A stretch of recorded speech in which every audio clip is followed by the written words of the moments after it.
పాయకరావుపేట నియోజకవర్గం ఎస్ రాయవరం మండలంలో పర్యటించిన హోంమంత్రి అనిత రైతన్న మీకోసం రైతు వారోత్సవాలలో భాగంగా ఎస్ రాయవరం మండలం గుడివాడ గ్రామంలో డ్రాగన్ ఫ్రూట్ తోటను పరిశీలించిన హోంమంత్రి అనిత. పాయకరావుపేట నియోజకవర్గం ఎస్ రాయవరం మండలంలో పర్యటించిన హోంమంత్రి అనిత రైతన్న మీకోసం రైతు వారోత్సవాలలో భాగంగా ఎస్ రాయవరం మండలం గుడివాడ గ్రామంలో డ్రాగన్ ఫ్రూట్ తోటను పరిశీలించిన హోంమంత్రి అనిత. గుడివాడ గ్రామంలో రైతులతో ముఖాముఖి కార్యక్రమంలో పాల్గొన్న హోంమంత్రి అనిత రైతులతో వివిధ అంశాలపై చర్చించిన మంత్రి. సేంద్రియ వ్యవసాయంపై అధికారులను ఆరా తీసిన మంత్రి. హోంమంత్రి వంగలపూడి అనిత కామెంట్స్. రైతులు దేశానికి వెన్నుముక, రైతులకు నేను ఉన్నాను అని భరోసా ఇవ్వాలి. ఎన్డీఏ ప్రభుత్వం రైతులకు అధిక ప్రాధాన్యత ఇస్తుంది. కేంద్ర ప్రభుత్వం రాష్ట్రానికి అన్ని విధాలుగా సహకరిస్తుంది. కేంద్ర ప్రభుత్వానికి ప్రత్యేక ధన్యవాదాలు. పంటలకు గిట్టుబాటు ధరలు కల్పిస్తున్నాం. రైతు సేవా కేంద్రాల ద్వారా ధాన్యం కొనుగోలు చేసి 24 గంటల్లో వారి ఖాతాల్లో డబ్బులు జమ చేస్తున్నాం. రైతులు సేంద్రియ వ్యవసాయం చేయాలి. రాబోయే సంవత్సర కాలంలో 50% సేంద్రియ వ్యవసాయం చేయాలి. తమలపాకుల రైతులకు కూడా అధికంగా నష్టపరిహారం ఇచ్చాం. నేను రైతులతో ఎక్కువ ఇంటరాక్ట్ అవ్వడానికి కూడా ఇష్టపడుతున్నాను. ఎందుకంటే రైతులు అన్న వాళ్ళు నిజంగా భారతదేశానికి వెన్నుముక అని అందరికీ తెలుసు. కానీ ఈ రైతులు అన్న వాళ్ళకి ఒక భరోసా కల్పించాలి. రైతు అన్నవాడికి నేనున్నాను ఒక చిన్న ధైర్యం చాలు. రైతు అన్నవాడంట వెళ్ళి ఆ పొలంతో మాట్లాడుకుంటాడంట. అంటే ఒక పిల్లను చూసుకున్నట్టుగా చూసుకుంటాడు. ఒక పిల్లని చంటి పిల్లని ఎలా సాగుతాము, ఆ చంటి పిల్ల పెద్ద అయిన తర్వాత ఒక మంచి ప్రయోజకుడైతే ఎంత ఆనందపడతాము. ఆ అనుభూతిని మనం ఏదో జీవితంలో ఒక్కసారి చూస్తాం. మామూలుగా అయితే పిల్లల గురించి ఆలోచిస్తాం. కానీ రైతు అన్నవాడు ప్రతి సంవత్సరం ప్రతి 6 నెలలకు ఒకసారి పంట వేసిన ప్రతిసారి కూడా ఆ అనుభూతిని ఆ చెవి చూసే మంచి సందర్భం రైతుకే ఉంటుంది. అటువంటి రైతుకి కష్టం రాకూడదు, రైతు తాలూకా సూచనలు సలహాలు తీసుకోవాలనే ఉద్దేశంతో ఈరోజు గౌరవ ముఖ్యమంత్రి గారు ఎన్డీఏ కూటమి అందరూ కూడా ఒక మంచి కార్యక్రమాన్ని తలబట్టి వారం రోజుల పాటు ఏదో మేము ఆ రోజు సూపర్ 6లో భాగంగా రైతులకి భరోసా ఇచ్చాము, 20,000 రూపాయలు ఇస్తామని ఏదో ఇచ్చేసాము అన్నది కాకుండా ఆ డబ్బులు ఇస్తూనే రైతులు ఎలా ఉపయోగించుకుంటున్నారు, రైతులకు పడ్డ కష్టం ఏంటి, రైతులు ఇంకా సూచనలు సలహాలు తీసుకుంటే మేము ఇంకొంచెం ఇన్నోవేటివ్గా మేము ఎలా చేయాలనే ఉద్దేశంతో ఈరోజు గవర్నమెంట్ ఈరోజు ముందుకు వచ్చి ఈరోజు ఈ కార్యక్రమాన్ని తలపెట్టినందుకు ప్రత్యేకంగా గౌరవ ముఖ్యమంత్రి గారికి, వ్యవసాయ శాఖ మంత్రి గారికి, అదేవిధంగా పవన్ కళ్యాణ్ గారికి, మా జనసేన నాయకులందరికీ కూడా పేరు పేరు నేను ధన్యవాదాలు తెలియజేస్తున్నాను. ఎందుకంటే ఈరోజు నిన్న నేను ఢిల్లీలోని గౌరవ వ్యవసాయ శాఖ మంత్రి కేంద్ర మంత్రి గారిని కూడా కలిసి వచ్చాను. శివరాజ్ సింగ్ చౌహాన్ గారిని కలిసి వచ్చాను. సార్ నిజంగా ఆయన వెళ్ళి మాట్లాడిన తర్వాత ఆంధ్రప్రదేశ్ అంటే ఆయనకున్న అభిమానం కానీ, గౌరవ ముఖ్యమంత్రి గారు అంటే ఆయనకున్న గౌరవం కానీ నేను ఆయన మాటల్లో నేను క్లియర్గా చూసాను. ఎందుకంటే ఆయన బుడమేరు టైంకి అంటే ఒక మంత్రి స్థాయి అంటే ఆయన ముఖ్యమంత్రి చేశారు. ముఖ్యమంత్రి చేసిన తర్వాత మళ్ళీ మొన్న కేంద్ర మంత్రిగా వచ్చిన తర్వాత బుడమేరు ఇన్సిడెంట్ జరిగింది. బుడమేరు ఇన్సిడెంట్ జరిగినప్పుడు ఇంకా వాటర్ అలాగే ఉందన్నమాట. వాటర్ ఉండేసరికి మొత్తం పంట నష్టం ఎంత అయింది ఏంటి అని చెక్ చేసుకోవడానికి ఆయన వచ్చినప్పుడు ఆ వాటర్ చూసి ఆయన దిగుతా నేను ఒకసారి వెళ్ళి ఒకసారి వాళ్ళని పలకరిస్తానంట. అందరూ సెక్యూరిటీ నుంచి మొత్తం అందరూ భయపడ్డారు. అదేంటి సార్ అది ఎంత లోతుందో తెలియదు, అందులో పావుందో పుట్ట ఉందో ఏముందో తెలియదు అంటే నేను ఒక సామాన్య మానవుడినే కదా, అందరికీ ఎలా బతుకుతున్నారో నేను అలాగే కదా ఉంటాను, ఒకసారి నేను చూసి రానివ్వండి అంటే ఆయన అప్పటికప్పుడు వాటర్లో దిగి ఇమీడియట్గా అక్కడ ఉన్న బాధితులందరినీ కలుసుకొని అక్కడ ఉన్న వాళ్ళందరితో మాట్లాడి మనకి తిరిగి సపోర్ట్ చేసిన సందర్భం.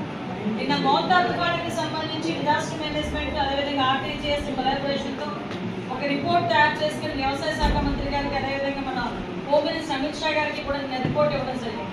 ఇద్దరు కూడా చాలా సానుకూలంగా స్పందించి ముఖ్యంగా వ్యవసాయ శాఖ మంత్రి గారు అయితే ఒక డ్రైవ్ పెడదాం ఆంధ్రప్రదేశ్లో ఏ సాయిల్లో ఏ పంటలు బాగా పండుతాయి, ఆ పంటలు ఏ విధంగా మనం ప్రోత్సహించాలి, ఇవన్నీ కూడా గౌరవ ముఖ్యమంత్రి గారు కూడా చాలా ఆలోచన విధానంతో ఇంట్రెస్ట్తో పనిచేస్తారు. కాబట్టి డెఫినెట్గా నేను అక్కడ సపోర్ట్ చేస్తానని చెప్పడం నిజంగా ఈ వారోత్సవాల్లో ఈ కార్యక్రమం కూడా జరగడం అనేది ఒక శుభ సూచకం కింద భావించి గౌరవ మంత్రి గారికి నేను ప్రత్యేకంగా నేను ఆంధ్రప్రదేశ్ తరఫున ముఖ్యంగా నా పాయకరావుపేట నియోజకవర్గ రైతులకు ధన్యవాదాలు తెలియజేస్తున్నాను.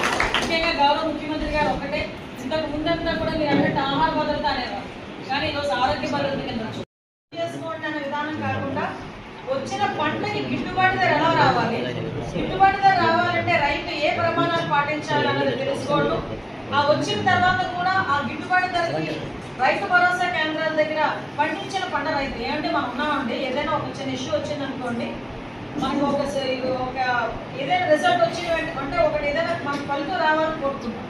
కానీ రైతు పండించిన పంటకి తిరిగి డబ్బులు రావాలంటే 6 నెలలు 7 నెలలు వెయిట్ చేసే సందర్భాల నుంచి ఈరోజు 24 గంటల్లో రైతు సేవా కేంద్రాల ద్వారా ఈరోజు ధాన్యం కొనుగోలు చేసి 24 గంటల్లో తిరిగి వాళ్ళకి అకౌంట్లో డబ్బులు పడుతున్నాయంటే ఆర్థికంగా ఎన్ని ఇబ్బందులు ఉన్నా కూడా రైతు కన్నా వారికి ఇబ్బంది కలగకూడదు అని ఈరోజు రైతులకి ఆ డబ్బులు ఖాతాల్లో వేసే పరిస్థితి కూడా కనిపిస్తాం.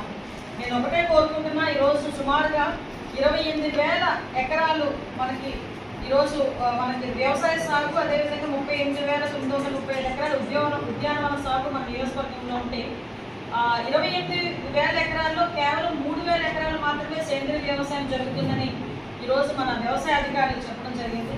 నేను ప్రతి రైతుని ఒకటే కోరుకుంటున్నానండి, మన ఆరోగ్యం అంటే మనకి రైతుల పరంగా మీరు ఈరోజు భూమాతలు నమ్ముకొని ఈరోజు మీరు తినడమే కాకుండా అందరికీ కూడా ఈరోజు పండించే పరిస్థితి కూడా కనిపిస్తాము. నేను ఒకటే కోరుకుంటున్నా, మీరందరూ కూడా సేంద్రీయ వ్యవసాయానికి ముందుకెళ్ళమని మిమ్మల్ని అందరినీ కూడా ప్రోత్సహించాలని నేను మమ్మల్ని కోరుకుంటున్నా. అదేవిధంగా కౌలు రైతులను కూడా ప్రత్యేకంగా ప్రోత్సహిస్తున్నందుకు క్లియర్గా చెప్పాలంటే రైతు నా క్లాస్మేట్ ప్రభుని కూడా ప్రత్యేకంగా నేను అభినందిస్తున్నానండి. ఇలాంటి వాళ్ళందరూ కూడా కొంచెం అవేర్నెస్తో ముందుకు వస్తే డెఫినెట్గా కౌలు రైతులను కూడా ముందుకు తీసుకురావచ్చు. వాళ్ళకున్న చిన్న అపోహలు కూడా అన్ని తొలగిపోతాయి.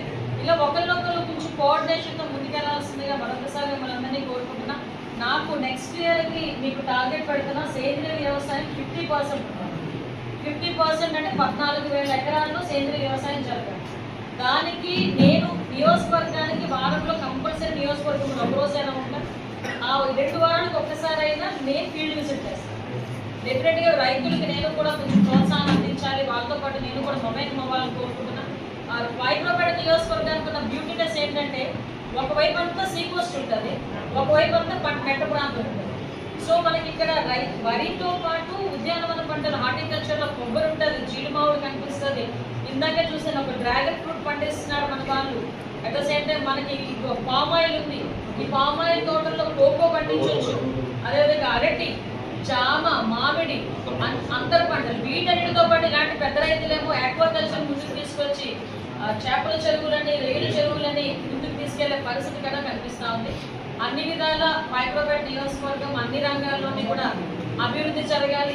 రాష్ట్రంలోనే అతి తక్కువ ప్రాంతాల్లో పండే తమలపాకుల రైతులు కూడా మన నియోజకవర్గంలోనే కూడా ఉండటం, తమలపాకు రైతులకి కూడా ఈరోజు పంట నష్టం కింద అధికంగా 85,000 రూపాయలు అధికంగా ఇచ్చిన గవర్నమెంట్ కూడా తొలిసారి మన ఎన్డీఏ గవర్నమెంట్. కూడా మీరు అందరూ కూడా గ్రహించుకొని ప్రతి రైతులు కూడా ప్రోత్సాహకరంగా ముందుకు రావాలని మనస్ఫూర్తిగా కోరుకుంటూ రైతుల పక్షాన మాట్లాడిన మా కృష్ణ సోదరుడు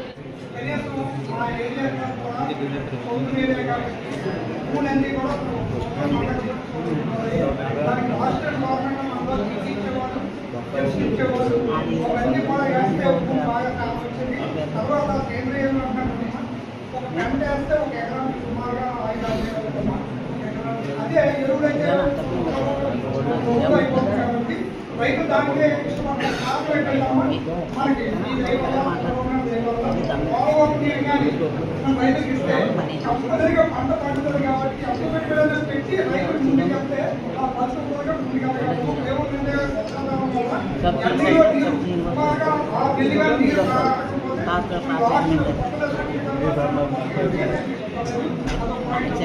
నెక్స్ట్ ఏంటంటే లాస్ట్ టైం మనం పంట పండించిన తర్వాత ధాన్యాన్ని 7 తప్ప బాగుంచాలి 5 సంవత్సరాలు కూడా. కారణం ఏంటంటమ్మా మనం రోల్ చేసుకొని చూసిన తర్వాత తిప్పుకొస్తే పశ్చిమ గోదావరి, తూర్పు గోదావరి మిల్లుకి వచ్చిందమ్మా. 3 days 4 days అక్కడ పట్టుకెళ్ళిన తర్వాత ఈ ధాన్యంలో బ్లాక్ వచ్చింది, రెడ్ వచ్చింది, అట్లా ఇవ్వనాయని సుమారుగా ఒక 10 కేజీలు 5-6 కేజీల నుంచి 10 కేజీలు కటింగ్ చేసి వాళ్ళని ఎక్కడికి తీసుకునేవాడు. వాడు నచ్చకపోతే తిరిగి పట్టుకెళ్ళి పొమ్మన్నాడు. అలాగే 2-3 రోజులు కూడా మనకు తిరిగి వచ్చేయమ్మా. బిక్కువ మీద కూడా వెళ్ళి మనకు డబ్బులు లేని పరిస్థితి. తీరా అంతా ఓకే అయితే 6 నెలలకి 3 నెలలకి డబ్బులు కొట్ట పరిస్థితి అమ్మా. రైతులకు, రైతు సోదరులందరికీ కూడా ధన్యవాదాలు తెలియజేసుకుంటూ ఈ కార్యక్రమంలో లేదా ముఖ్యంతో రైతులతో ముఖాముఖి అనే ఒక ముఖ్య కార్యక్రమం ఈరోజు ఇక్కడ మన గుడివాడ గ్రామ పంచాయతీలో మనం ఈరోజు ఏర్పాటు చేయడం జరిగింది. దీని మీద మాకు ముఖ్య ఉద్దేశం ఏంటంటే మనం ఫెర్టిలైజర్ వాడకుండా సేంద్రియ వ్యవసాయం చేస్తే ఎలా ఉంటుందో అన్నదే దీని మెయిన్ కాన్సెప్ట్. ఈరోజు ప్రతి ఒక్కరికి సేంద్రియ ఎరువు అన్నది మేము గత సుమారుగా 20 సంవత్సరాల నుంచి మా గుడివాడ పంచాయతీలో అయితే హార్టికల్చర్ సైడ్ అయితే 90% ఫెర్టిలైజర్ లేకుండా మేము సేంద్రియ వ్యవసాయం మాత్రమే చేస్తున్నాం ఇక్కడ. ఎందుకంటే ప్రతి సంవత్సరం కూడా పశువులు మేత వాడి మాత్రమే కొబ్బరి తోటలన్నింటినీ కూడా మేము చేయడం జరుగుతుంది. ఇటువంటి ఫెర్టిలైజర్ కూడా యూజ్ చేయకుండా మేము చేయడం వల్ల మంచి ఈల్డింగ్ వచ్చి మంచి మార్కెట్లో కూడా గుడివాడ ఏరియా కోకోనట్ అంటే ఒక ప్రత్యేకమైన నేమ్ కూడా ఉంది. ఇది మంచి అంటే కేజీకి క్వింటాకి మంచి దిగుబడి కూడా ఇక్కడ రావడం జరుగుతుంది. కాబట్టి అలాగే అందరూ కూడా ఇక్కడి నుంచి కూడా ఈరోజు గౌరవ ముఖ్యమంత్రి వర్యులు నారా చంద్రబాబు నాయుడు గారు చెప్పిన విధంగా మా రైతులందరూ కూడా ఇక నుంచి ఇంకా ఫెర్టిలైజర్ యూజ్ చేయకుండా ఇక్కడ ప్యాడీలో ఎక్కువ యూజ్ చేయడం జరుగుతుంది. ప్యాడీ రైతులు కూడా అందరినీ కూడా ఫెర్టిలైజర్ యూజ్ చేయకుండా సేంద్రియ వ్యవసాయం సైడ్ పూర్తిగా మార్చడానికి మా వంతు ప్రయత్నం చేస్తామని కూడా ఈ సభాముఖంగా మీ అందరికీ తెలియజేసుకుంటూ ఈ అవకాశం ఇచ్చిన పెద్దలందరికీ కూడా ధన్యవాదాలు తెలియజేసుకుంటూ ఈరోజు ఈ కార్యక్రమాన్ని